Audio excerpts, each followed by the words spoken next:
Welcome to merit academy. മക്കളെ, നമ്മൾ +2 കുറച്ച് ഇമ്പോർട്ടൻ്റ് ആയിട്ടുള്ള ക്വസ്റ്റ്യൻസ് ആയിട്ടാണ് ഇന്ന് വന്നത്. ഓക്കെ, നമുക്കറിയാം +2 +1 പോലെയല്ല, വെറും 5 ചാപ്റ്റേഴ്സേ ബോട്ടണി ഉള്ളൂ ആണല്ലോ അല്ലെ. ഈ 5 ചാപ്റ്റേഴ്സിന് സുഖമായിട്ട് നമുക്ക് 30 മാർക്ക് കിട്ടും. ഓക്കെ, സോ ഓരോ ചാപ്റ്ററിനും ഇമ്പോർട്ടൻ്റ് ആയിട്ടും റിപ്പീറ്റ് ചെയ്ത് ചോദിച്ച കുറച്ച് ക്വസ്റ്റ്യൻസ് ആണ് നമ്മളിന്ന് കൊണ്ടുവന്നത്. ഓക്കെ, അപ്പോൾ ക്ലാസ്സിലേക്ക് കടക്കുക. ഫസ്റ്റ് തന്നെ നമുക്ക് ഏറ്റവും ലാസ്റ്റത്തെ ചാപ്റ്റർ ആയ എക്കോസിസ്റ്റം നോക്കാം. ഓക്കെ മക്കളെ, എക്കോസിസ്റ്റം നമുക്കറിയാം എളുപ്പമുള്ളൊരു ചാപ്റ്റർ ആണ് അല്ലെ. അധികം ഒന്നും എക്കോസിസ്റ്റത്തിൽ പഠിക്കാനില്ല. അപ്പൊ ഒന്നാമത്തെ ക്വസ്റ്റ്യൻ എന്താണ് ഇത്? മാച്ച് ദി ഫോളോയിങ് അല്ലെ. ഇത് എന്തിന്റെ മാച്ച് ദി ഫോളോയിങ്? ഡീകമ്പോസിഷന്റെ 5 സ്റ്റെപ്സ് നമ്മൾ പഠിച്ചിട്ടുണ്ട് അല്ലെ. എന്തൊക്കെയാണ് 5 സ്റ്റെപ്സ് നമ്മൾ പഠിച്ചിട്ടുണ്ടായിരുന്നത്? Fragmentation, leaching, catabolism, humification and mineralization. ഈ 5 സ്റ്റെപ്സ് നമ്മൾ എന്തെന്ന് പറഞ്ഞേ? ഫ്രോഗും ലീച്ചും എവിടുന്ന് കാറ്റിന്റെ ഹൗസ് വാമിങ്ങിന് പോയപ്പോൾ മിനറൽ വാട്ടർ കിട്ടി. പക്ഷെ ഇതിൽ ഹ്യൂമിഫിക്കേഷൻ ഇല്ല. പക്ഷെ അത് കാറ്റബോളിസിന് ശേഷം ഹ്യൂമിഫിക്കേഷൻ. അത് ക്വസ്റ്റ്യൻ 2018 ചോദിച്ച ക്വസ്റ്റ്യൻ ആണ്. 18 ഒരുപാട് തവണ ചോദിച്ച ക്വസ്റ്റ്യൻ ആണ്. അപ്പൊ ഞാൻ ജസ്റ്റ് അതൊന്ന് എടുത്തതെന്നുള്ളൂ. സോ ഓരോന്ന് ഫ്രാഗ്മെന്റേഷൻ എന്താണ്, ലീച്ചിങ് എന്താണ്, കാറ്റബോളിസം എന്താണ്, മിനറലൈസേഷൻ എന്താണ്, എന്തായാലും നിങ്ങൾ ഈ ഡീകമ്പോസിഷന്റെ ക്വസ്റ്റ്യൻസ് അതായത് 5 സ്റ്റെപ്സ് നോക്കാണ്ട് പോകരുത്. ഓക്കെ, രണ്ടാമത്തെ മക്കളെ അതേ ചാപ്റ്ററിൽ തന്നെ വരുന്നതാണ്. എന്താണ്? നമ്മൾ പിരമിഡ്സ് പഠിച്ചിട്ടുണ്ട് അല്ലെ. നമ്മൾ പ്രധാനമായിട്ടും 3 പിരമിഡ്സ് ആണ് പഠിച്ചത്. ഏതൊക്കെയാടാ? Pyramid of numbers, pyramid of biomass and last one pyramid of energy. Okay, അപ്പൊ നമുക്കറിയാം പിരമിഡ് ഓഫ് നമ്പേഴ്സ് ആയിക്കോട്ടെ ബയോമാസ് ആയിക്കോട്ടെ, അത് നമ്മൾ 2 പിരമിഡ് ഇൻവേർട്ടഡ് ആയിട്ട് പഠിച്ചിട്ടുണ്ട്. ഇതിപ്പോ എന്താ question? Field the survey group of student recorded. ഇതൊരു ഇൻവേർട്ടഡ് പിരമിഡ് ആണ് അല്ലെ. ഇത് എങ്ങനെയാണ് ഇൻവേർട്ടഡ് പിരമിഡ് ആവുക? ഇത് നമ്പേഴ്സിനെ നോക്കുന്നതാണ്. അപ്പൊ പിരമിഡ് ഓഫ് നമ്പറിൽ ഏത് പിരമിഡ് ഇൻവേർട്ടഡ് പിരമിഡ് ആവുക? നമ്മൾ ട്രീന്റെ കേസ് പറഞ്ഞ സമയത്ത് അല്ലെ, ഒരു ട്രീ എടുക്കുകയാണെങ്കിൽ ആ ട്രീയിൽ ഒറ്റ ട്രീ നോർമലി എങ്ങനെയാടാ? പ്രൊഡ്യൂസേഴ്സ് ആണ് ഏറ്റവും കൂടുതൽ ഉണ്ടാവുക ആണല്ലോ. എന്നാൽ ഇൻവേർട്ടഡ് പിരമിഡ് എടുക്കുന്ന സമയത്ത് ഈ പ്രൊഡ്യൂസേഴ്സ് എന്ന് പറഞ്ഞ ഒരൊറ്റ മരമാണ് ഉള്ളത്. ആ മരത്തിന്റെ മുകളിൽ കുറെ ഹെർബിവോറസ് ഉണ്ടാവും. ഈ ഹെർബിവോറസിന്റെ മുകളിൽ പാരസൈറ്റ് ഉണ്ടാവും. സോ ആ പിരമിഡ് ഇൻവേർട്ടഡ് പിരമിഡ് ആണ്. ഇത് മാത്രമാണോ? നമ്മൾ അക്വാട്ടിക് സിസ്റ്റം എടുക്കുന്ന സമയത്ത് അതും ഒരു ഇൻവേർട്ടഡ് പിരമിഡ് നമുക്ക് കിട്ടും. Phytoplankton, zooplankton, small fishes, large fishes. So നമുക്ക് 2 ഇൻവേർട്ടഡ് പിരമിഡ് പഠിക്കാണ്ട് എല്ലാവരും ആ ഇൻവേർട്ടഡ് പിരമിഡ് നോക്കിയിട്ട് പോവുക. അതോടൊപ്പം രണ്ടാമത്തെ ഈ ക്വസ്റ്റ്യൻ നോക്കിയാൽ നിങ്ങൾ, ecological pyramids are usually upright mean while some pyramids of biomass inverted explain the reason. നമ്മൾ ഇപ്പൊ പറഞ്ഞ കാര്യം തന്നെ, ബയോമാസിന്റെ പിരമിഡ് എങ്ങനെയാണ് എന്തെന്ന് പറഞ്ഞാൽ ഇൻവേർട്ടഡ് ആവുക. നമ്മൾ അക്വാട്ടിക്കിന്റെ കേസ് പറഞ്ഞത്. ഏറ്റവും അടിയിൽ സൂപ്ലാങ്ക്ടൻ വളരെ കുറവായിരിക്കും, അതിനെ കഴിക്കുന്ന ഫൈറ്റോ പ്ലാങ്ക്ടൻ ഏറ്റവും കുറവായിരിക്കും, അതിനെ കഴിക്കുന്ന സൂപ്ലാങ്ക്ടൻ അതിലും കൂടുതലുണ്ടാവും. പിന്നെ സ്മോൾ ഫിഷസ്, ലാർജ് ഫിഷസ്. ഇതേപോലെ തന്നെ എനർജിന്റെ ഒരു ക്വസ്റ്റ്യൻസിന് pyramid of energy is never been inverted by. എന്തുകൊണ്ടാണ് എനർജിന്റെ പിരമിഡ് ഇൻവേർട്ടഡ് ആവാത്തത് മക്കളെ? എപ്പോഴും നമ്മൾ നോക്കുമ്പോൾ എനർജിന്റെ പിരമിഡ് എന്ന് പറഞ്ഞാൽ അപ്രൈറ്റ് ആയിരിക്കും. കാരണം ഓരോ ട്രോപ്പിക് ലെവലിലേക്ക് പോകും തോറും 10% എനർജി മാത്രമാണ് ട്രാൻസ്ഫർ ചെയ്ത് പോകുന്നത്. സോ ഏറ്റവും അടിയിലെ ട്രോപ്പിക് ലെവലിലായിരിക്കും എനർജി കൂടുതൽ. ഓരോ മുകളിലേക്ക് പോകുമ്പോൾ എനർജി കുറവായിരിക്കും. സോ അത് ഒരിക്കലും ഇൻവേർട്ടഡ് ആവില്ല. അത് എപ്പോഴും ചോദിച്ചു വരുന്ന ക്വസ്റ്റ്യൻസ് ആണ്. ഓക്കെ, അടുത്തത് നമുക്ക് എന്താണ് മക്കളെ? NPP = GPP - respiration. ഈ NPP പറയുമ്പോൾ നമുക്ക് 2 കാര്യം പറയണം. Primary productivity and secondary productivity. എന്താണ് പ്രൈമറി പ്രൊഡക്ടിവിറ്റി എന്ന് പറഞ്ഞാൽ? പ്ലാന്റ്സ് ഫോട്ടോസിന്തസിസ് വഴി ഉണ്ടാക്കുന്ന പ്രൊഡക്ടിവിറ്റി ആണ് പ്രൈമറി പ്രൊഡക്ടിവിറ്റി. അതിൽ NPP എന്ന് പറഞ്ഞാൽ നെറ്റ് പ്രൈമറി പ്രൊഡക്ടിവിറ്റി, GPP എന്ന് പറഞ്ഞാൽ ഗ്രോത്ത് പ്രൈമറി പ്രൊഡക്ടിവിറ്റി അല്ലെ. ഗ്രോത്ത് പ്രൈമറി പ്രൊഡക്ടിവിറ്റി എന്ന് പറഞ്ഞാൽ എന്താ? ഫോട്ടോസിന്തസിസ് വഴി പ്ലാന്റ് ഉണ്ടാക്കിയെടുക്കുന്നത് ഗ്രോത്ത് പ്രൈമറി പ്രൊഡക്ടിവിറ്റി. അതിൽ നിന്നും റെസ്പിറേഷൻ മൈനസ് ചെയ്താൽ നെറ്റ് പ്രൈമറി പ്രൊഡക്ടിവിറ്റി കിട്ടും. ഓക്കെ, ഒരു ഇക്വേഷനും എന്താണ് NPP, എന്താണ് GPP, പിന്നെ ഡിഫൈൻഡ് സെക്കൻഡറി പ്രൊഡക്ടിവിറ്റി. എന്താ സെക്കൻഡറി പ്രൊഡക്ടിവിറ്റി എന്ന് പറഞ്ഞാൽ ഈ NPP കൺസ്യൂമേഴ്സ് എത്രത്തോളം യൂസ് ചെയ്യുന്നോ ആ ഒരു എനർജിനാണ് നമ്മൾ സെക്കൻഡറി പ്രൊഡക്ടിവിറ്റി എന്ന് പറയാം. അപ്പോൾ ഈ ഒരു ഇക്വേഷനും നിങ്ങൾ എന്തായാലും നോക്കണം. NPP = GPP - respiration. ഓക്കെ, ഇതും നമ്മുടെ എക്കോസിസ്റ്റം ചാപ്റ്ററിൽ വരുന്ന ഒരു ക്വസ്റ്റ്യൻ ആണ്. ഇത്രയും ക്വസ്റ്റ്യൻസ് ആണ് പ്രധാനമായിട്ടും. അതെ, GPP എന്ന് പറഞ്ഞാൽ rate of production organic matter during photosynthesis. NPP എന്ന് പറഞ്ഞാൽ GPP മൈനസ് ചെയ്യുന്നത്. പിന്നെ എന്താണ് സെക്കൻഡറി പ്രൊഡക്ടിവിറ്റി? ഓക്കെ, മക്കളെ ലാസ്റ്റ് എക്കോസിസ്റ്റത്തിലെ മറ്റൊരു ലാസ്റ്റ് ക്വസ്റ്റ്യൻ ആണ്. Ecological pyramid are very useful in ecological study ആണല്ലോ. പിരമിഡ് നമുക്ക് ഒരുപാട് എക്കോളജിക്കൽ സ്റ്റഡിക്ക് സഹായിക്കാറുണ്ട്. പക്ഷേ സം ലിമിറ്റേഷൻ. എന്തൊക്കെയാണ് എക്കോളജിക്കൽ പിരമിഡിന്റെ ലിമിറ്റേഷൻസ്? നമ്മൾക്ക് ഏതോ ഒരു 4-5 തവണ ചോദിച്ച് കണ്ടിട്ടുണ്ട്. എന്താണ് ലിമിറ്റേഷൻസ് എന്ന് പറഞ്ഞാൽ? നമ്മളൊരു എക്കോളജിക്കൽ പിരമിഡ് എടുക്കുന്ന സമയത്ത് നമുക്കറിയാം ആ എക്കോളജിക്കൽ പിരമിഡ് നമ്മുടെ ഒമ്നിവേഴ്സിനെ എവിടെയും അവർ ഉൾപ്പെടുത്തിയിട്ടില്ല അല്ലെ. ഒമ്നിവേഴ്സിനെ എവിടെ ഉൾപ്പെടുത്തിയിട്ടില്ല. അതൊരു ലിമിറ്റേഷൻ ആണ്. പിന്നെ എന്താ പറയുന്നത് ലിമിറ്റേഷൻ എന്ന് പറയുന്നത്? ചെയ്യുന്നത് എന്താ പറയുക ഒരൊറ്റ ട്രോപ്പിക് ലെവൽ മാത്രമേ നമുക്ക് അതിൽ ആഡ് ചെയ്യാൻ പറ്റുള്ളൂ അല്ലെങ്കിൽ ഒരു ഫുഡ് ചെയിൻ മാത്രമേ ആഡ് ചെയ്യാൻ പറ്റുള്ളൂ. അങ്ങനെ 2-3 ലിമിറ്റേഷൻസ് ടെക്സ്റ്റിൽ പറയുന്നുണ്ട്. സോ ലിമിറ്റേഷൻസ് കൂടെ നോക്കുക മതി. ഇത്രയേ ഉള്ളൂ എക്കോസിസ്റ്റത്തിൽ. ഓക്കെ, എക്കോസിസ്റ്റത്തിലെ ക്വസ്റ്റ്യൻസ് കഴിഞ്ഞു. ഇനിയിപ്പോൾ നമ്മളിപ്പോൾ വരുന്നത് ഓർഗാനിസം ആൻഡ് പോപ്പുലേഷൻ. അപ്പോൾ എക്കോസിസ്റ്റത്തിൽ ഈ 4 ക്വസ്റ്റ്യൻസ് തീർച്ചയായും നിങ്ങൾ നോക്കിയിട്ട് പോകും. എന്തായാലും ഇതിൽ നിന്നൊരു ക്വസ്റ്റ്യൻ ഉറപ്പാണ്. ഓക്കെ, അടുത്തത് മക്കൾ ഓർഗാനിസം ആൻഡ് പോപ്പുലേഷൻ. നമുക്ക് നമ്മുടെ ബോട്ടിലിൽ 5 ചാപ്റ്റേഴ്സിൽ ഈ ഒരു ചാപ്റ്റർ മാത്രമേ ഗ്രാഫ് ഉള്ളൂ. എന്താണ് ഈ ഗ്രാഫ് എന്ന് പറഞ്ഞാൽ എപ്പോഴും എക്സാമിന് ചോദിക്കുന്ന സാധനമാണ് ഈ ഒരു ഗ്രാഫ്. ഓക്കെ, അതായത് എന്താ മക്കളെ ഒബ്സർവ് ദി ഗിവൻ. ഈ 2 ഗ്രാഫാണ്. അതിൽ നമുക്ക് 2 കാര്യങ്ങളുണ്ട്. ഒന്ന് എക്സ്പോണൻഷ്യൽ ഗ്രോത്തും രണ്ടാമത്തെ ലോജിസ്റ്റിക് ഗ്രോത്തും. അതിന്റെ ഇക്വേഷൻ dn/dt = Rn. ഒന്നെങ്കിൽ ചോദിക്കും ഈ ഗ്രാഫ് തന്ന ഇക്വേഷൻ എന്താണെന്ന് ചോദിക്കും, അല്ലെങ്കിൽ ആ വേർഡ്സ് അബ്രിവേഷൻ ചോദിക്കും. ഇവിടെ ചോദിച്ചത് കണ്ടോ, ആറും എന്താണ് കെയും എന്താണ്. എന്താണ് ആറ് എന്ന് പറഞ്ഞാൽ എന്താ, ഇൻട്രൻസിക് റേറ്റ് ഓഫ് നാച്ചുറൽ ഇൻക്രീസും കെ എന്ന് പറഞ്ഞാൽ കേരിങ് കപ്പാസിറ്റിയും. ഒന്നെങ്കിൽ ഞങ്ങൾ ആ ഗ്രാഫ് കാണാണ്ട് പഠിക്കുക. അതിൽ ഇക്വേഷനും അതിലെ അബ്രിവേഷനും എന്തായാലും ചോദിച്ച് കാണാറുണ്ട്. ഓക്കെ, പിന്നെ നമ്മൾ ഇത് മക്കളെ എന്താ അത് നമ്മളെ പോപ്പുലേഷൻ ഡെൻസിറ്റി ഇൻക്രീസ് ചെയ്യുന്ന ഡിക്രീസ് ചെയ്യുന്ന രീതികളാണ്. നമുക്കത് 4 ഫാക്ടേഴ്സാണ് ഡിപ്പെൻഡ് ചെയ്യുന്നത്. നേറ്റാലിറ്റി, മോർട്ടാലിറ്റി, ഇമിഗ്രേഷൻ ആൻഡ് എമിഗ്രേഷൻ. അതിൽ പോപ്പുലേഷൻ ഡെൻസിറ്റി കൂടുന്നത് എന്താടാ, ഏതൊക്കെ നേറ്റാലിറ്റിയും പിന്നെ ഇമിഗ്രേഷനും ഉണ്ട് എമിഗ്രേഷനും ഉണ്ട്. അതിൽ എന്ന് പറഞ്ഞാൽ എക്സിറ്റ്, പുറത്തേക്ക് പോകുമ്പോൾ പോപ്പുലേഷൻ ഡെൻസിറ്റി കൂടുകയോ കുറയോ കുറയും ആണല്ലോ. സോ നമുക്ക് ഇവിടെ ഇമിഗ്രേഷൻ ആണ് ഇവിടെ പ്ലസ് വരും, എമിഗ്രേഷൻ ആണെങ്കിൽ എന്ത് വരും മക്കളെ, ഇമിഗ്രേഷൻ ആണെങ്കിൽ നെഗറ്റീവ് വരും, എമിഗ്രേഷൻ ആണെങ്കിൽ പോസിറ്റീവ് വരും. ഓക്കെ, പുറത്തേക്ക് പോകുന്നതാണ് എമിഗ്രേഷൻ. അപ്പോൾ പോപ്പുലേഷൻ ഡെൻസിറ്റിയുടെ ഈ പോസിറ്റീവും നെഗറ്റീവും പോസിറ്റീവും നെഗറ്റീവ് ഉള്ള ഒരു സാധനം നിങ്ങൾ ടെക്സ്റ്റ് ബുക്കിലുണ്ട്. ജസ്റ്റ് ഒന്ന് നോക്കി പോവുക. ആ കൺസെപ്റ്റ് ഒന്ന് ജസ്റ്റ് ഒന്ന് അറിഞ്ഞാൽ മാത്രം മതി. അധികം ബുദ്ധിമുട്ടായിട്ട് പഠിക്കാൻ ഡെഫിനിഷനോ കാര്യങ്ങളോ ഒന്നുമില്ല. ഓക്കെ, ഈ ഒരു സാധനം നോക്കണം. ഓക്കെ, പിന്നെ മക്കളെ നമ്മൾ ഇക്കോളജിക്കൽ റിലേഷൻ നോക്കുന്ന സമയത്ത് നമുക്കറിയാം ഈ ഒരു കോളം അല്ലെ, നമ്മൾ ആ ഒരു ചാപ്റ്ററിൽ മൊത്തമായിട്ടും പഠിച്ച എല്ലാ റിലേഷനെയും വെച്ചിട്ടാണ് ഈ കോളം അവസാനം നമ്മൾ നോക്കുന്നത്. പോസിറ്റീവും ആണെങ്കിൽ ഏതാ മക്കളെ, മ്യൂച്വലിസം ആണ്. എന്താ മ്യൂച്വലിസം എന്ന് പറഞ്ഞാൽ 2 റിലേഷനിലാവുന്ന 2 പേർക്കും ബെനിഫിറ്റ് ഉണ്ടെങ്കിൽ അത് മ്യൂച്വലിസം. എന്നാൽ 2 പേർക്കും നെഗറ്റീവ് ആണ്, അത് കോമ്പറ്റീഷൻ. എന്നാൽ ഒരാൾക്ക് പോസിറ്റീവ് മറ്റൊരാൾക്ക് നെയ്തർ ബെനിഫിറ്റ് നോൺ ഹാംഫുൾ, ബെനിഫിറ്റും ഇല്ല ഹാംഫുള്ളും ഇല്ല, അതാണെങ്കിൽ കമൻസാലിസം. അമൻസാലിസം എന്ന് പറഞ്ഞാൽ എന്താടാ, ഒരാൾക്ക് നെഗറ്റീവും ഒരാൾക്ക് ഒന്നുമില്ല, ഗുണവും ഇല്ല ദോഷവും ഇല്ല, അതാണ് അമൻസാലിസം. ഈ അമൻസാലിസം നിങ്ങൾ ടെക്സ്റ്റിൽ അങ്ങനെ മെൻഷൻ ചെയ്തിട്ടില്ലെങ്കിലും ഈ ഒരു കോളത്തിൽ വരുമ്പോൾ ചോദിച്ച് കണ്ടിട്ടുണ്ട്. പിന്നെ നെഗറ്റീവും കോമ്പറ്റീഷൻ നേരത്തെ തന്നെ. ഇതിന് മക്കളെ അതിന്റെ ആൻസർ ആണ്.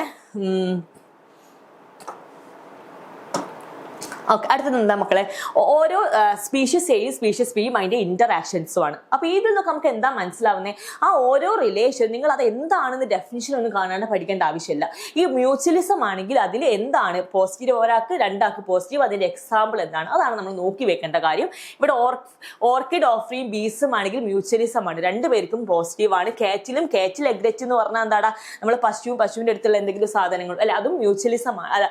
അത് കമൻസാലിസം ആണ്. അതായത് ഒരു എന്തില്ല, ഒരു യൂസും ഇല്ല. പക്ഷെ കാറ്റിൽ എഗ്രറ്റിന് എന്തുണ്ട്, അതിനെ കൊണ്ട് പ്രാണികളൊക്കെ കഴിക്കാം. ഓക്കെ, പിന്നെ സി അനിമോണും ക്ലോൺഫിഷും കമൻസാലിസം, ടിക്സും ഡോഗ്സും പാരസൈറ്റിസം, കസ്ക്യൂറ്റും ഹെഡ്ജും പ്ലാന്റ്സും പാരസൈറ്റിസം, ടൈഗറും ഡിയറും എന്താ പ്രിഡേഷൻ. ഓക്കെ, പിന്നെ അതേപോലെ തന്നെ ഇത് ഒരുപാട് ക്വസ്റ്റ്യൻസ് ഇങ്ങനത്തെ കോളമാക്കിയിട്ട് മാച്ച് ദി ഫോളോയിങ് ഉണ്ട്. അപ്പൊ അതിൽ 2-3 ഞാൻ സെലക്ട് ചെയ്ത് എടുത്തതാണ്. 2012 മുതൽ നമുക്ക് 25 വരെ ഒരുപാട് ക്വസ്റ്റ്യൻസ് ഈ ഒരു പാറ്റേണിൽ കണ്ടുവരുന്നുണ്ട്. ഓക്കെ, ഇതെങ്ങനെയാ മക്കൾ, ഇത് നേരത്തെ പറഞ്ഞതുപോലെ positive and type of interaction എന്താണ്, മ്യൂച്വലിസം ആണ്. അതിന് എക്സാമ്പിൾ എന്താണ്, ലൈക്കൻ ആണ്. പോസിറ്റീവും 0 ആണെങ്കിൽ എന്താ, കമൻസാലിസം ആണ്. കമൻസാലിസം പിന്നെന്താണ്, കമൻസാലിസം. ദെൻ പിന്നെ പോസിറ്റീവും നെഗറ്റീവും ആണെങ്കിൽ പാരസൈറ്റിസത്തിന് എന്താണ്, കസ്ക്യൂട്ട. മറ്റേതാണെങ്കിൽ എപ്പിഫൈറ്റിക് ഓർക്കിഡ്. ഓക്കെ, അപ്പൊ നോക്കി വെക്കുക. ഓക്കെ ആണോ?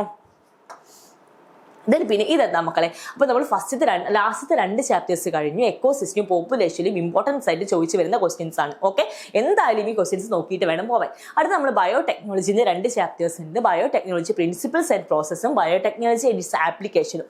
അത് നമുക്ക് വലിയൊരു ചാപ്റ്റർ ആണ്, ഒരുപാട് വെയിറ്റേജ് വരുന്ന ചാപ്റ്റർ ആണ്. ഇതിൽ പ്രിൻസിപ്പിൾസ് ആൻഡ് പ്രോസസ് നമുക്ക് നോക്കാം.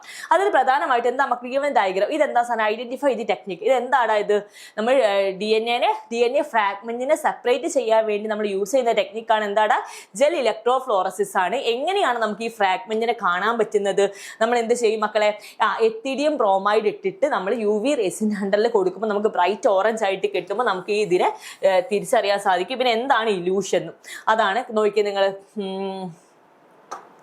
എവിടെ പോയി ഇതിൻ്റെ അതായത് ഈ 3 സാധനങ്ങൾ ഏതൊക്കെയാ മക്കളെ? ഈ ജെൽ ഇലക്ട്രോഫ്ലോറസിസ് നമ്മൾ നോക്കുന്ന സമയത്ത് എന്താണ് ജെൽ ഇലക്ട്രോഫ്ലോറസിസ്, ജസ്റ്റ് അത് എന്താണെന്നും അതിൽ ഇല്യൂഷൻ എന്താണെന്നും എങ്ങനെയാണ് നമുക്ക് ആ ഫ്രാഗ്മെന്റിനെ വിഷ്വലൈസ് ചെയ്യാൻ സാധിക്കുന്നത്, ഈ 3 സാധനം മാത്രം നിങ്ങൾ നോക്കിയാൽ മതി. ആ ഒരു ടോപ്പിക്കിൽ ഈ പിക്ചർ നോക്കി വെക്കുക. പിന്നെ ഇത് എന്താ മക്കളെ? PCR അല്ലെ, പോളിമറൈസ് ചെയിൻ റിയാക്ഷൻ ആണ് അല്ലെ. എന്താ പറയുക? നെയിം ഓഫ് പ്രോസസ് PCR ആണ്.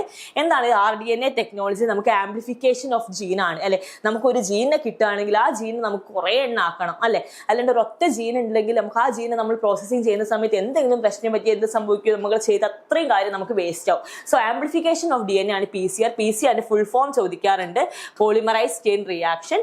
പിന്നെ അതിന് 3 സ്റ്റെപ്സ് ആണ്, ഡീനാച്ചുറേഷൻ, അനീലിംഗ് ആൻഡ് എക്സ്റ്റൻഷൻ, അതും ചോദിക്കാറുണ്ട്. Name of the thermostable DNA polymerase enzyme, Taq polymerase എന്ന് പറഞ്ഞ എൻസൈംസ് ആണ് ഇവിടെ യൂസ് ചെയ്യുന്നത്. സോ നിങ്ങൾ ഈ പിക്ചറും ഈ ഒരു കാര്യം എന്താണെന്ന് അറിഞ്ഞിരിക്കുക. ഓക്കെ, അല്ലാണ്ട് ഇത് ബ്രീഫ്ലി എക്സ്പ്ലെയിൻ ചെയ്യുന്നു പറഞ്ഞിട്ട് 4 മാർക്കിന് ചോദിച്ചു വരാറൊന്നുമില്ല. ഇങ്ങനെ ഓരോ ABC ആയിട്ട് അതിന്റെ ആൻസേഴ്സ് ആണ് ചോദിക്കാറ്. ഓക്കെ, അപ്പൊ എന്താണെന്ന് വൃത്തിക്ക് മനസ്സിലാക്കി വെക്കണം. Polymerase, PCR, amplification, Taq polymerase അതിന്റെ ആൻസർ ആണ്. ഇതെന്താ മക്കളെ? ബയോ റിയാക്ടർ ആണ് അല്ലെ. ഈ ഇൻസ്ട്രുമെന്റ് എന്താണ്? Bio reactor. നമ്മുടെ ടെക്സ്റ്റിൽ ഈ പിക്ചർ ഉണ്ട്. അപ്പൊ ഇതിലിപ്പോ നമുക്ക് ഈ മോട്ടറും ഈ ബിയും മാത്രമേ ചോദിച്ചിട്ടുള്ളൂ. പക്ഷെ അതിന്റെ ആ പിക്ചേഴ്സ് മൊത്തമായിട്ട് നിങ്ങൾ നോക്കി വെക്കണം ഏതൊക്കെയാണ് ചോദിക്കുന്നത് എന്ന്. ബയോ റിയാക്ടർ, പിന്നെ എന്താ why any use of this instrument, എന്താണ് ഈ ബയോ റിയാക്ടർ എന്ന് പറയുന്ന ഇൻസ്ട്രുമെന്റ് യൂസ് എന്ന് പറഞ്ഞാൽ നമുക്ക് എന്ത് ചെയ്യാൻ പറ്റും മക്കളെ? Large volume of raw material നമുക്ക് ആവശ്യമുള്ള രീതിയിൽ ബയോളജിക്കൽ പ്രൊഡക്റ്റ് ആക്കി മാറ്റാൻ സാധിക്കും അല്ലെ. അതായത് നമുക്ക് ഏതെങ്കിലും എൻസൈംസോ അല്ലെങ്കിൽ നമുക്ക് എന്ത് പ്രൊഡക്റ്റ് ആണ് കിട്ടേണ്ടത് നമ്മുടെ ഹ്യൂമൻ സെൽസ് ഒക്കെ യൂസ് ചെയ്ത് നമുക്ക് ബയോളജിക്കലി അതിനെ കൺവേർട്ട് ചെയ്തെടുക്കാൻ സാധിക്കും. അതാണ് ബയോ റിയാക്ടർ. പിന്നെ ഇതെന്താ മക്കളെ? Cloning vector PBR 322. ഇത് എപ്പോഴും എക്സാമിൽ നിങ്ങൾക്ക് ചോദിച്ചു വരുന്ന സാധനമാണ്. ഇതിൽ സെലക്ടബിൾ മാർക്കേഴ്സ് എവിടെ മക്കളെ? ടെട്രാസൈക്ലിൻ, ആംബിസിലിനും ടെട്രാസൈക്ലിനുമാണ് സെലക്ടബിൾ മാർക്കേഴ്സ്. ORI എന്ന് പറയുന്നത് ഒറിജിൻ ഓഫ് റെപ്ലിക്കേഷൻ ആണ്. ഓക്കെ, പിന്നെ എന്താണ് സെലക്ടബിൾ മാർക്കേഴ്സിന്റെ യൂസേജ്? നമുക്കൊരു DNA റീകോമിനന്റ് ആണോ നോൺ റീകോമിനന്റ് ആണോ എന്ന് യൂസ് ചെയ്യാനാണ് സെലക്ടബിൾ മാർക്കേഴ്സ് യൂസ് ചെയ്യുന്നത്. ഈ സാധനം ഈ ചാപ്റ്ററിൽ നോക്കി വെക്കണം. ഓക്കെ, പിന്നെ EcoRI എന്ന് പറയുന്നത് എന്താ മക്കളെ? ഒരു റെസ്ട്രിക്ഷൻ എൻഡോ ന്യൂക്ലിയസ് ആണ്. ഈ EcoRI ഏത് ബാക്ടീരിയ എന്നാണ് ഐസൊലേറ്റ് ചെയ്തത്? എസ്റ്ററേഷ്യ കൊലൈ എന്ന് പറയുന്ന ബാക്ടീരിയ എന്നാണ് ഈ ഒരു EcoR1 ഐസൊലേറ്റ് ചെയ്തെടുത്തത്. പിന്നെ ഇത് ഓരോന്നും പ്രൊസീജിയർ നമ്മൾ നോക്കുക. E എന്ന് പറഞ്ഞാൽ എന്താ മക്കളെ? First letter of genus name. CO എന്ന് പറഞ്ഞ സ്പീഷ്യസ് നെയിം. R എന്ന് പറഞ്ഞാൽ അതിന്റെ സ്ട്രെയിൻ ഏതാണ്. I എന്ന് പറഞ്ഞാൽ ഏത് സ്ട്രെയിൻ ഓഫ് ബാക്ടീരിയ എന്നാണ്. അത്രയും സാധനങ്ങൾ അതും ഇവിടെ ചോദിക്കാറുണ്ട്. പിന്നെ ഈ ചാപ്റ്ററിൽ ചോദിക്കാറുള്ളത് പാലിൻഡ്രോമിക് സീക്വൻസ് എന്താണെന്ന്. GATTC എന്ന് പറഞ്ഞാൽ അതായത് നമ്മൾ എന്ത് പറയും, ജലജ എന്നൊക്കെ പറയുന്ന പോലെ അല്ല, അങ്ങോട്ടും ഇങ്ങോട്ടും ഒരേപോലെ വായിച്ചാൽ കിട്ടുന്ന സാധനമാണ് എന്ത് എന്ന് പറഞ്ഞാൽ പാലിൻഡ്രോമിക് സീക്വൻസ്. ആ പാലിൻഡ്രോമിക് സീക്വൻസ് നിങ്ങൾക്ക് ജസ്റ്റ് ഒന്ന് എന്താണ് ഡെഫിനിഷൻ ഒന്ന് നോക്കി വെക്കുക. അല്ലെങ്കിൽ നമ്മൾ ടെക്സ്റ്റിലുള്ള ആ ഒരു പാലിൻഡ്രോമിക് സീക്വൻസിന്റെ ആ സീക്വൻസും അതിന്റെ ഡെഫിനിഷൻ ഒന്ന് നോക്കി വെക്കുക. അതും ഒരുപാട് തവണ ചോദിച്ചു കണ്ട ക്വസ്റ്റ്യൻ ആണ്. ഓക്കെ, പിന്നെ മക്കളെ മൈക്രോ ഇഞ്ചക്ഷനും ബയോലിസ്റ്റിക് മെത്തേഡ്സും ജീൻ ട്രാൻസ്ഫറിന് വേണ്ടിയിട്ടാണ്. അത് എങ്ങനെയാണ് എക്സ്പ്ലെയിൻ ചെയ്യുക? എന്താണ് മക്കളെ മൈക്രോ ഇഞ്ചക്ഷൻ എന്ന് പറഞ്ഞാൽ? നമ്മൾ എന്ത് ചെയ്യുന്നതാണ്? നേരെ ഇഞ്ചക്ട് ചെയ്യുന്നതാണ്. Explain 2 method. ഇതും സെയിം അത് തന്നെയാണ്. മൈക്രോ ഇഞ്ചക്ഷൻ എന്ന് പറഞ്ഞാൽ നമ്മൾ ആനിമൽ സെൽ, പ്ലാന്റ് സെൽസിൽ എന്ത് ചെയ്യുന്നതാണ്? ഇഞ്ചക്ട് ചെയ്യുന്നതാണ്. എന്നാൽ പിന്നെ രണ്ടാമത് ബയോലിസ്റ്റിക്സ് എന്ന് പറയുന്നത് നമ്മൾ എന്ത് ചെയ്യും? പ്ലാന്റ് സെൽസിൽ നമ്മൾ യൂസ് ചെയ്യുന്നതാണ്. അപ്പോൾ ഈ 2 സാധനം കൂടെ ഒന്ന് നോക്കി വെക്കുക. ഓക്കെ, മൈക്രോ ഇഞ്ചക്ഷനും പിന്നെ ബയോലിസ്റ്റിക്സും. പിന്നെ മക്കളെ റീകോമിനന്റ് DNA ഹോസ്റ്റ് സെല്ലിനെ സെയിം തന്നെ. അടുത്ത ആപ്ലിക്കേഷൻ ചാപ്റ്ററിലേക്ക് വരികയാണ്. ഈ ആപ്ലിക്കേഷൻ ചാപ്റ്ററിന്റെ പ്രത്യേകത എന്താണെന്ന് വെച്ചാൽ എല്ലാം അതിൽ ഇമ്പോർട്ടൻ്റ് ആണ്. നമുക്ക് എന്തെങ്കിലും ഒന്ന് ഒഴിവാക്കാനുണ്ടോ എന്ന് ചോദിച്ചാൽ ആ ചാപ്റ്ററിൽ ഒഴിവാക്കാനില്ല. കാരണം എല്ലാ ടോപ്പിക്കും ആ ചാപ്റ്ററിൽ പ്രീവിയസ് ഇയറിൽ ചോദിച്ച ക്വസ്റ്റ്യൻസ് ആണ്. എല്ലാ കാര്യവും നോക്കണം എന്ന് പറഞ്ഞാൽ നമ്മൾ കാണാണ്ട് അതിന്റെ എക്സ്പ്ലനേഷൻ പഠിക്കൽ ഏകദേശം മനസ്സിലാക്കി നമുക്ക് നമ്മുടെ ലാംഗ്വേജിൽ എഴുതാൻ പറ്റുന്ന രീതിയിൽ. ഇത് നിങ്ങൾ നോക്കിക്കുക, എന്താണ് ഇത്? ഇൻസുലിൻ്റെതാണ് അല്ലേ. നമ്മൾ ഇൻസുലിൻ എടുക്കുന്ന സമയത്ത് നമുക്കറിയാം എല്ലി ലില്ലി എന്ന് പറയുന്ന കമ്പനിയാണ് ഇൻസുലിൻ ആദ്യമായിട്ട് പ്രൊഡ്യൂസ് ചെയ്തത്. കാരണം ഇൻസുലിന്റെ പ്രോ ഇൻസുലിൻ സ്ട്രക്ചർ എന്ന് പറഞ്ഞാൽ നോർമലി എ പെപ്റ്റൈഡ് ചെയിനും ബി പെപ്റ്റൈഡ് ചെയിനും മാത്രമാണ് പാടുള്ളത്. പക്ഷെ C പെപ്റ്റൈഡ് ചെയിനും കൂടെ ഉണ്ടായിരുന്നു. അതാണ് പ്രോ ഇൻസുലിന്റെ അവസ്ഥ. മെച്ചർ ആകുമ്പോൾ C പെപ്റ്റൈഡ് പാടില്ല. സോ ആദ്യമായിട്ട് എല്ലി കമ്പനിയാണ് എന്ത് ചെയ്തത്? A ചെയിനും B ചെയിനും സെപ്പറേറ്റ് ആയിട്ട് ഉണ്ടാക്കിയിട്ട് അതിനെ ജോയിൻ ചെയ്യിപ്പിച്ചിട്ട് നമ്മളിലേക്ക് ഇൻട്രൊഡ്യൂസ് ചെയ്ത്. ആ ഒരു ഇൻസുലിന്റെ കേസ് ഒന്ന് നോക്കി വെക്കണം.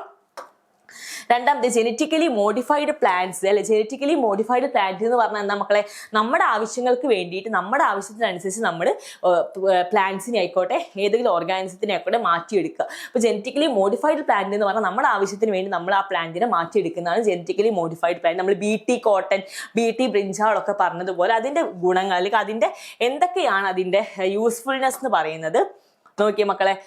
മെയിൻ ആയിട്ട് നമ്മളൊരു ക്രോപ്പ് എടുക്കുന്ന സമയത്ത് ആ ക്രോപ്പിനെ എന്ത് ചെയ്യുക, ടോളറൻസ് ടു എല്ലാ ബയോട്ടിക് ആൻഡ് അബയോട്ടിക് സ്ട്രെസ്, എന്തെങ്കിലും സ്ട്രെസ് ഉണ്ടെങ്കിൽ അതിൽ നിന്ന് ടോളറേറ്റ് ചെയ്യാൻ വേണ്ടി ഹെൽപ്പ് ചെയ്യുന്നുണ്ട്. പിന്നെ എന്താ മക്കളെ, എന്തെങ്കിലും നമ്മൾ ഈ കെമിക്കൽ പെസ്റ്റിസൈഡ്സ് അടിക്കേണ്ട ആവശ്യമില്ല. കാരണം ഓൾറെഡി ഏതെങ്കിലും പാത്തജനോട് റെസിസ്റ്റന്റ് ആയിട്ടുള്ള ജീന് നമ്മൾ ഇൻട്രൊഡ്യൂസ് ചെയ്ത് കൊടുത്തിട്ടുണ്ടാവും. പിന്നെ എന്താ മക്കളെ, പോസ്റ്റ് ഹാർവസ്റ്റ് ലോസ്റ്റ് എന്ന് പറഞ്ഞാൽ നമ്മൾ ഫ്ലേവർ സേവർ ടൊമാറ്റോന്റെ കേസിൽ പറഞ്ഞതാണ് പോസ്റ്റ് ഹാർവസ്റ്റ് ലോസ്റ്റ് കുറയ്ക്കുന്നത്. പിന്നെ മിനറൽ യൂസേജ്, പ്രിവെന്റ് ഏർലി എക്സ്യൂസ് ഓഫ് ഫെർട്ടിലിറ്റി ഓഫ് സോയിൽ. ഇങ്ങനെ ജനറ്റിക്കലി മോഡിഫൈഡ് ക്രോപ്പിന്റെ കുറച്ച് ഇമ്പോർട്ടൻസ് അത് നമുക്ക് 4 മാർക്കിന് നിങ്ങൾക്ക് ചോദിക്കുന്ന ക്വസ്റ്റ്യൻ ആണ്. ഓക്കെ, ഇനി ഫോർ ഏതെങ്കിലും 4 എഴുതിയാൽ മതി 4 മാർക്കിന് വേണ്ടിയിട്ട്. ഓക്കെ, അപ്പോൾ നിങ്ങൾക്ക് സ്ഥിരമായിട്ട് ഇതും ചോദിച്ച് കാണാറുണ്ട്. ഓക്കെ, പിന്നെ മക്കളെ പ്രോൺസിൽ അത് നേരത്തെ ആൻസർ ആണ്. Gene therapy is a corrective therapy for hereditary disease. എന്താണ് ജീൻ തെറാപ്പി എന്ന് പറഞ്ഞാൽ പറഞ്ഞേ, നമ്മൾ ഏതെങ്കിലും ഡിസീസ് ആയിട്ടുള്ള അതായത് ഡിസീസിന് കാരണമായിട്ടുള്ള ജീനിനെ നമ്മൾ മാറ്റിയിട്ട് ഡിസൈറബിൾ ജീനിനെ നമ്മൾ ഇൻട്രൊഡ്യൂസ് ചെയ്യുന്നതാണ് ജീൻ തെറാപ്പി.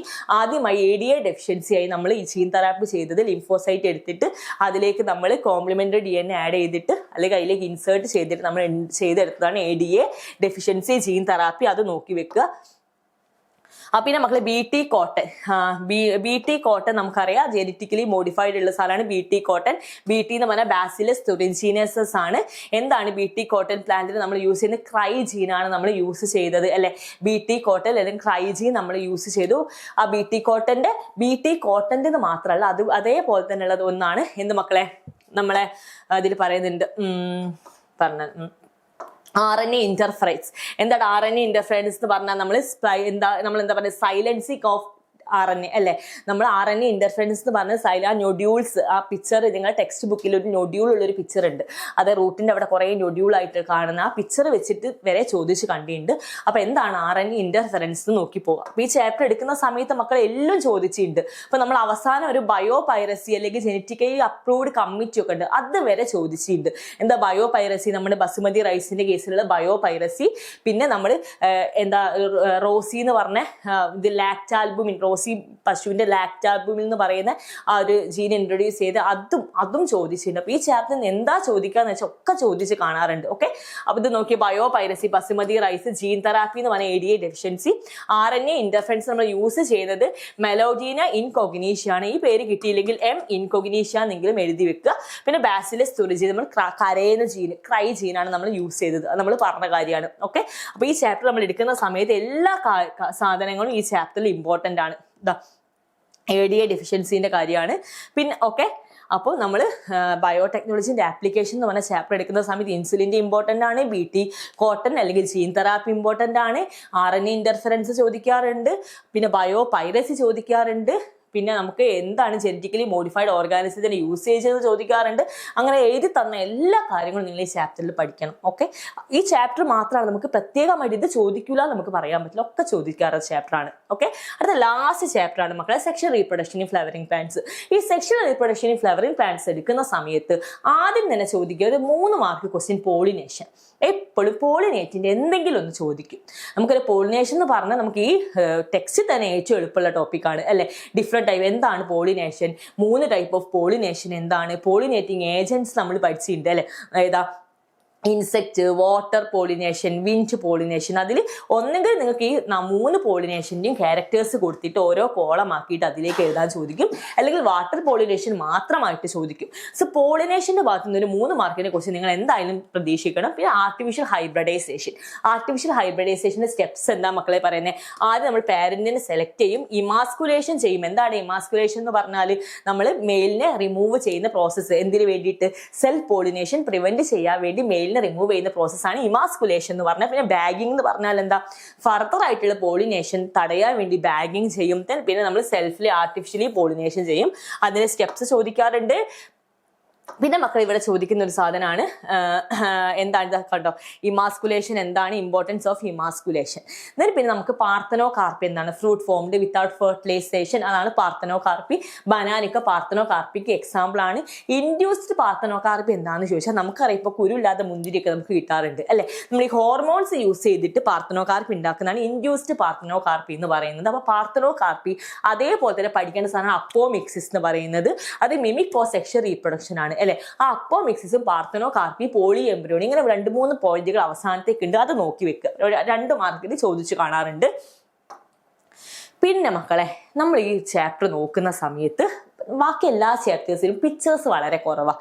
എന്നാൽ ഈ ചാപ്റ്ററിൽ നിന്നാണ് ഏതെങ്കിലും ഒരു പിക്ചർ നിങ്ങൾക്ക് ഉറപ്പാണ്. ഒന്നെങ്കിൽ ഡൈക്കോട്ട് എംബ്രിയോന്റെ, അല്ലെങ്കിൽ മൊണോക്കോട്ട് എംബ്രിയോന്റെ, അല്ലെങ്കിൽ എംബ്രിയോജെനിസിസ്, അല്ലെങ്കിൽ ഗാമിറ്റോഫൈറ്റ്, ഏതെങ്കിലും ഒരു പിക്ചർ നിങ്ങൾക്ക് ഇത് ചാപ്റ്ററിൽ ചോദിക്കും. അപ്പോൾ മക്കൾ ഇത് എന്തിന്റെ പിക്ചറാണ്? ഡൈക്കോട്ട് എംബ്രിയോന്റെ പിക്ചറാണ് അല്ലെ. നമ്മുടെ റൂട്ട് ക്യാപ്പ് 2 ആറ് അടുപ്പിച്ച് വരും. റാഡിക്കൽ റൂട്ട് ക്യാപ്പും പിന്നെ പ്ലിമ്യൂൾ മുകളിലേക്ക്, പ്ലിമ്യൂൾ സ്റ്റെം ആവും, റാഡിക്കൽ റൂട്ട് ആവും, പിന്നെ ഹൈപ്പോകോട്ടൈൽ അതിന്റെ മുകളിലുള്ള ഹൈപ്പോകോട്ടൈൽ. അതേപോലെ തന്നെ ഉള്ളതാണ് എന്താ മക്കളെ മൊണോകോട്ടിന്റെ സ്ട്രക്ചർ എന്ന് പറഞ്ഞാൽ ഗ്രാസ് എംബ്രിയോന്റെ പിക്ചർ സ്കൂട്ടെല്ലാം ഉണ്ട്. അതേപോലെ കോളിയോറൈസിയും പിന്നെ എന്താ നമ്മുടെ റൂട്ട്.